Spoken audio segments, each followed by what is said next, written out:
Action News Jackson, Garrett Biedenball. Let's listen in. She's the Emergency Management Director in St. Johns County on this active tornado warning in northwest St. Johns County. Let's listen in. So there's some good news. Kids are home, hopefully staying safe with their families in their homes and in that safe place that you just described. All right, thank you so much, Linda, for talking to us today. And please let us know if you do get any reports or spottings of those funnel clouds or any kind of damage. Absolutely, we'll report in. Thank you.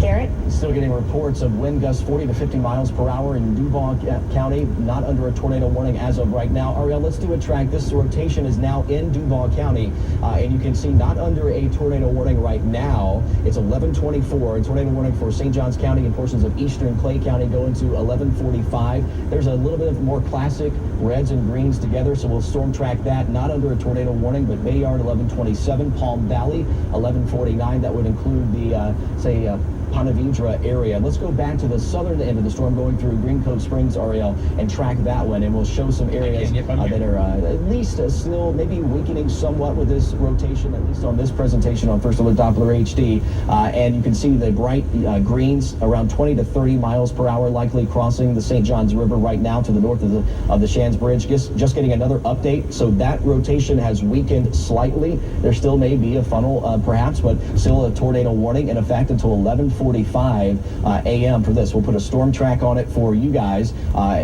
crossing the St. Johns. So that means into northwestern St. Johns County, Blacksford area, 11:39. So Green Cove Springs, as of right now, this particular circulation has moved to the east of you, and we're looking back into southwestern Clay County to see if we see any more areas of rotation, maybe some wind gusts of 40 to 50 miles per hour, about 3,000 to 4,000 feet off the ground by the time the radar beam hits this in southwest Clay County. But then as we go up to portions of Duval County, we're also seeing that area of rotation there. Let's go back to First Alert Storm Analyst on Max 1, and you can see there's that area we've been showing you, kind of weakening a little bit. And Ariel, if we could shift this over. All right, so that's Garrett Biedenball and Ariel Nixon in the Weather Center. They're monitoring an area right along I-95 as it continues to move to the east and almost northeast. WOKV Stephanie Brown is with me. You're listening to live Storm Center coverage on News 104.5 WOKV and the Cox Media Group Jacksonville radio stations. We have an active tornado warning until 11:45 for northwestern St. Johns County and northeastern Clay counties, although it would appear that the rotation part of this storm has now moved to the east of Green Cove Springs. Stephanie, you just heard from St. John's emergency managers. What are they telling us? That's right. At this point, as you mentioned, the storm is starting to move into their area. They have no damage reports at this time. Also, no confirmed sightings of any funnel cloud or any actual tornado touchdown at this time, but it is something that they're very actively monitoring. We know that the Emergency Management Center was already in activation because of what is now Tropical Storm Hermine. So all of the resources are already there. The communication network is set up. What they want you to know is that if you are in the areas affected by this tornado warning, whether it be in Clay or St. Johns County, be sure right now to go into a safe room that's somewhere interior, no windows, preferably on a ground floor, just to make sure that if a spout does pop up, that you're in the safest location you can be. And of course, keep a cell phone nearby or some way that you can communicate if need be. So to recap again, right now in St. Johns County, no confirmed reports of damage or any funnel cloud at this time, but we will continue to update and be in touch with them through this warning. All right, thanks, Stephanie. And you hear that tone in the background. That is the severe weather alert tone. That means that we have an active tornado warning in northeast Florida. CBS 47 and Fox 30 Action News Jack's chief meteorologist Mike Burrish here as we continue to track this storm for at least the next 15 minutes, Mike. And what are you seeing on radar as this thing moved across 95? And that's what really concerns me, is to hear in places near the World Golf Village and even north as you approach, say, old St. Augustine Road or even County Road 210 in northwest St. Johns. A lot of people travel on 95 north and south of there. Is this thing over the highway yet? Yeah, you're right, and it has just crossed I-95, Rich, and it is a very impressive circulation right now, and Garrett alluded that it's actually exiting the tornado warning, so don't let your guard down if you're technically not in the polygon, because that cell that's rotating is now just a little bit outside of the tornado warning, mainly east of I-95 now, and you mentioned some good highways and markers there. Route 1, of course, will be Phillips Highway when you get closer to Duval County. Nocatee Parkway, this is going to be very close to Nocatee Parkway, maybe just staying slightly south of Nocatee Parkway, a little bit south of Racetrack Road, but not by much. So it's crossing, it would appear to be the circulation crossing Highway 1 about right now, moving toward the south and southern portions of Nocatee. It'll continue east-northeast toward Palm Valley Road.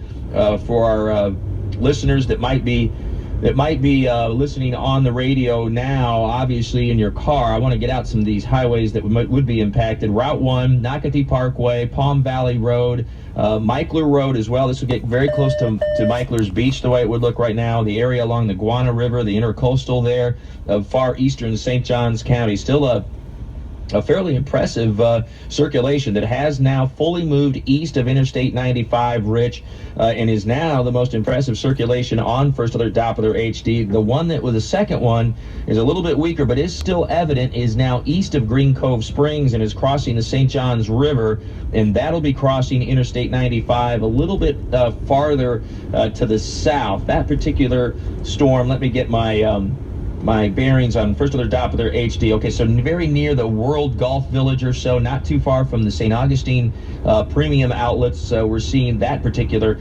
circulation now moving to the east of the St. Johns River. Having crossed the river, it would have been very near the Shands Bridge just a couple of minutes ago. It's already moved past Green Cove Springs. Most of Clay County looks to be okay at this point. And then that's the World Golf Village, 12-mile swamp conservation area. Some locals might recognize that marker. Palencia would be in the path perhaps of this circulation. This is the second circulation, and then on across to near and just to the north of Volano Beach. The more impressive circulation certainly is located a little bit farther to the north, moving across the southern parts of Nocatee, near and just to the south of Nocatee Parkway, actually kind of trying to get into the heart of Nocatee now. It has shifted just slightly north. In fact, even Garrett mentioned there just a second ago, some of that circulation might even be technically a little bit into Duval County, because Nocatee does include both counties, southeastern Duval and northern portions of St. Johns County. Remember, it's racing to the east-northeast at about 50 miles per hour. It's turned a little more northerly recently, so probably northeast at about 50 miles per hour. You don't have much time to act or react. Lowest part of the building that you're in, don't get into an automobile.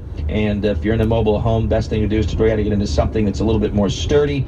And you mentioned, Rich, in a car, what do you do? Well, if you're traveling into these areas, stop now, wait for the storm to pass. If you're already amongst the storm and you see the tornado, then you need to either get out and get in the ditch, or get into a very nearby business or some kind of much more sturdy building to protect yourself. This won't be long. It'll be gone here, Rich, in just a heartbeat as fast as these are moving. Yeah, and in fact, Mike, the Weather Service has just canceled the tornado warning for Clay and St. Johns counties. But to your point, we still have some significant bands of rain and cells that right now I'm seeing one coming out of Green Cove Springs and moving over I-95, and then the one that was previously a tornado warning that's moving out toward Palm Valley. And even though we may not be in an active tornado warning, it may still be blinding rain. In fact, let's bring in Tim Tompkins in the traffic center. Tim, we've been talking about I-95 near the World Golf Village coming in from northern St. Johns County into Jacksonville. I would imagine we're probably starting to see some delays in the area. More than anything, people really need to back it off on the gas. I mean, luckily, Rich, I'm taking a look at the traffic maps right now, and I'm not seeing any delays because of this. But if I could offer any one piece of advice, it would just be to avoid I-95 in both directions.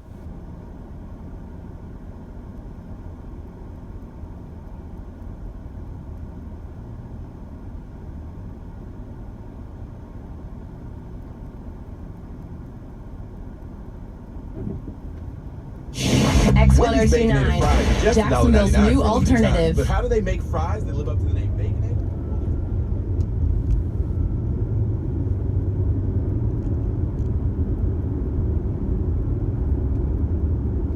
Join X1029 at Art Walk, produced by Downtown Vision Incorporated and held on the first Wednesday of each month from 5 to 9 p.m. Art Walk spans 15 blocks and includes more than 40 galleries, artists, museums, restaurants, bars, live music, and more. Visit iloveartwalk.com for all the details.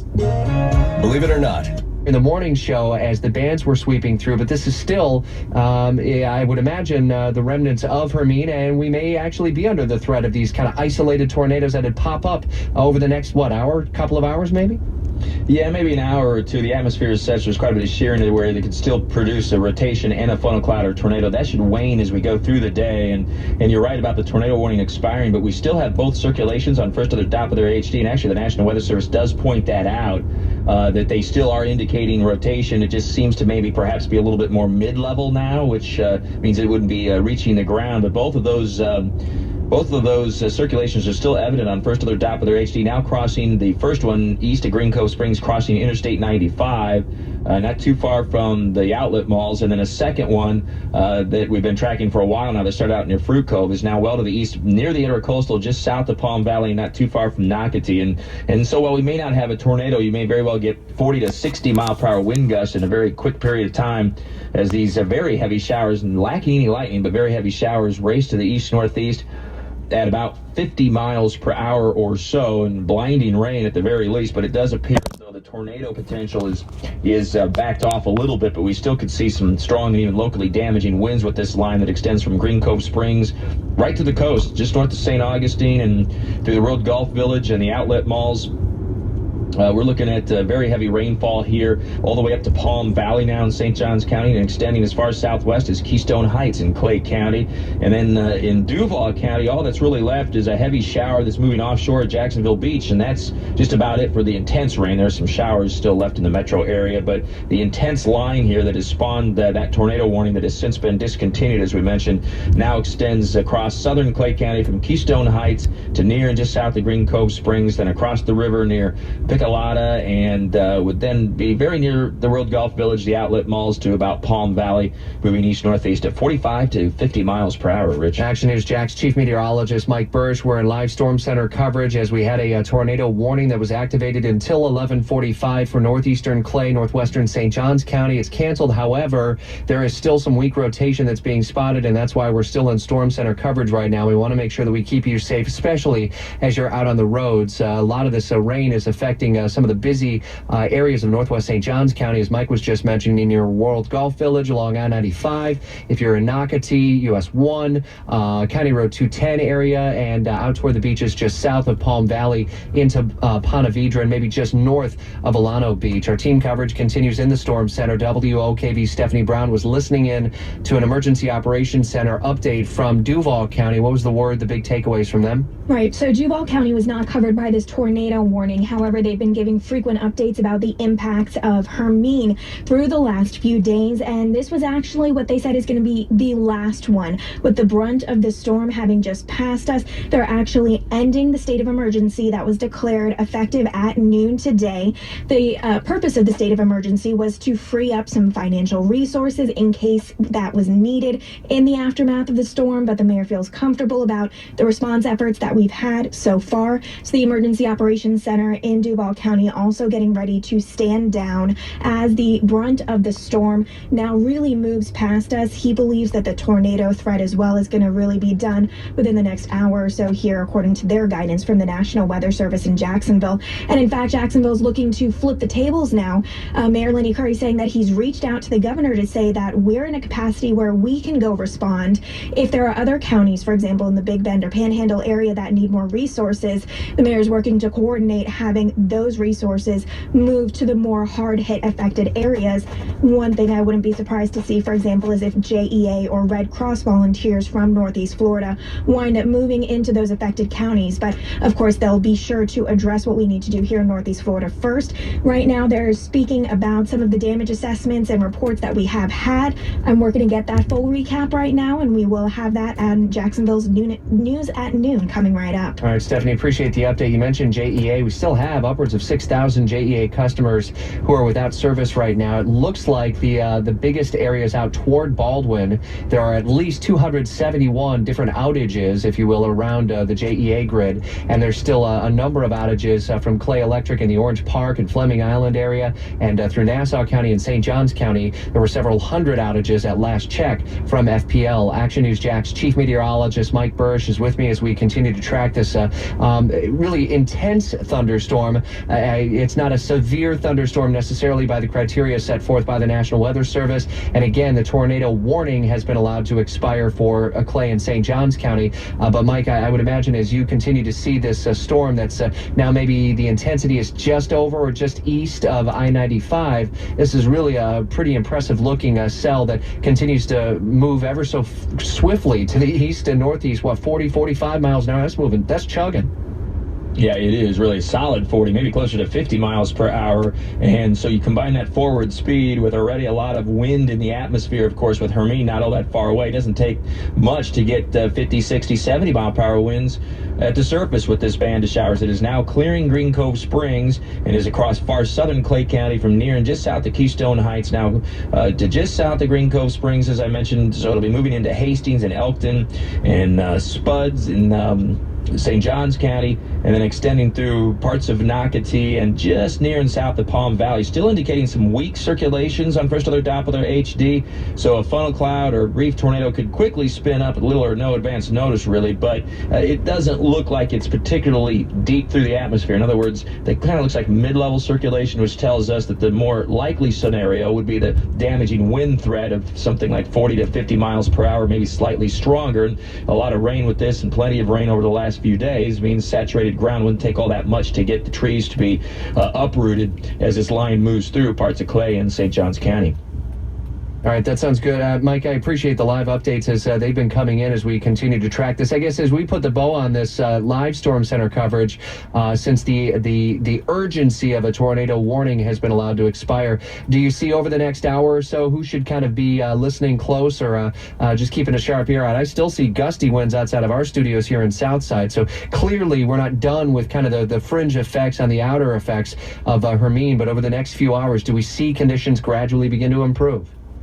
Yeah, we'll see conditions continue to gradually improve. The area with the strongest winds will be along and ahead of that line of heavy showers over southeastern Clay through central and southern St. Johns County. Otherwise, just a few hit and miss showers for Metro Jacksonville, the rest of Duval County, and much of the rest of northeastern Florida. But any of these shower bands could mix down some pretty strong winds that are a little bit up above the surface. You could get 30, 40 mile an hour gusts through about 1 o'clock in the afternoon, maybe 2.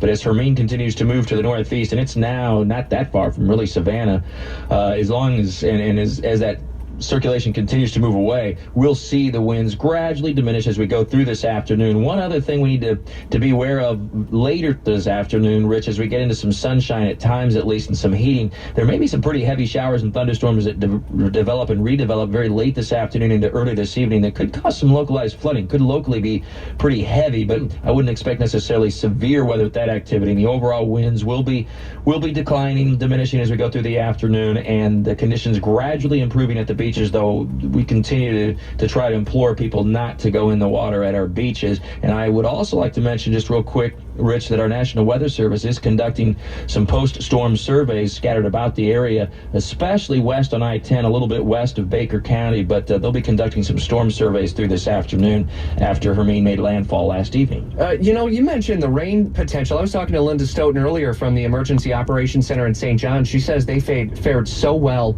They had anywhere between like a half inch to maybe just under 2 inches in areas that are really prone to flooding, St. Augustine area. Is it conceivable that some areas of northeast Florida could see more rain this afternoon in the form of, these thunderstorms that pop up than we saw throughout the entire event of Tropical Storm Hermine coming over us? Oh, yeah, I don't think there's any doubt that some places could get more rain, if not this afternoon, over the weekend versus Hermine, although we did get some pretty hefty amounts north and west of Jacksonville that were 5 inches plus. But still, yeah, we're going to get some thunderstorms that dump a lot of rain in spots, in some cases late this afternoon. And, of course, we already have the heavy band of showers in Clay and St. Johns County. And then again, on and off through the holiday weekend. It's certainly within the realm of possibility that some spots could have more rain in the afternoon, good old afternoon thunderstorms that we get this time of year versus Hermine. You're right. That is pretty sad. That's something. I tell you, Action News Jack's chief meteorologist Mike Bursch, thank you for the updating as we were live in Storm Center mode here for the tornado warning that is allowed to expire and was canceled early for northwestern St. Johns and northeastern Clay County. Continuing to track some pretty heavy thunderstorms as they move off to the east from about Keystone Heights, Green Cove Springs, and moving to the east along I-95 and out toward Palm Valley, Ponte Vedra, affecting areas around Nocatee, World Golf Village, County Road 210. Thankfully, though, no active tornadic activity as a result of it. Just be weather aware over the next hour or two. And if there happens to be the potential of a quick funnel cloud of any kind or even a water spout, it may even be wrapped in rain, so it may be difficult to track. So all the more reason to just keep a sharp ear on the radio and to stay in a safe place inside over the course of the next maybe hour, 2 hours or so. Mike, appreciate the updating, and obviously we'll be updating the first alert forecast through the course of today as well. Jacksonville's News at Noon is preparing to get ready to go in about 15 minutes or so with a full recap from across the state of Florida on the impacts from Hurricane Hermine that made landfall about 1 a.m. this morning near Tallahassee and continued to rake across the state, eventually being able to weaken into a tropical storm as it moved as close to about 65 miles northwest of Jacksonville this morning during Jacksonville's morning news, and is now headed out to the north and east. We'll obviously break right back in before News at Noon if there's any other active severe warnings that pop up. For now, you're listening to News 104.5 and live Storm Center coverage on News 104.5 and AM 690 WOKV. It's 11:45. Now, the WOKV Severe Weather Center is activated. Jacksonville's 24-hour news, weather, and traffic. News 104.5 WOKV. The following is an important message from Florida Power and Light. The storm has passed, but the danger hasn't. So please follow these FPL safety tips. Stay away from downed power lines, flooded areas, and debris. If you see an electrical line down, stay away and call 1-800-4-OUTAGE or 911. Never operate a portable generator inside your home. Follow the manufacturer's recommendations for proper use. Keep generators away from open windows and always use a battery-operated carbon monoxide alarm. We're working hard to assess damage and restore power following an efficient and proven plan. The purpose of our restoration plan is to safely bring power back to the greatest number of people in the shortest amount of time. At FPL, we understand how hard it is to be without power, and we appreciate your patience. We'll work non-stop, as safety permits, until every one of our customers has power. For restoration updates, visit FPL.com. Non-attorney paid spokesperson. Paid for by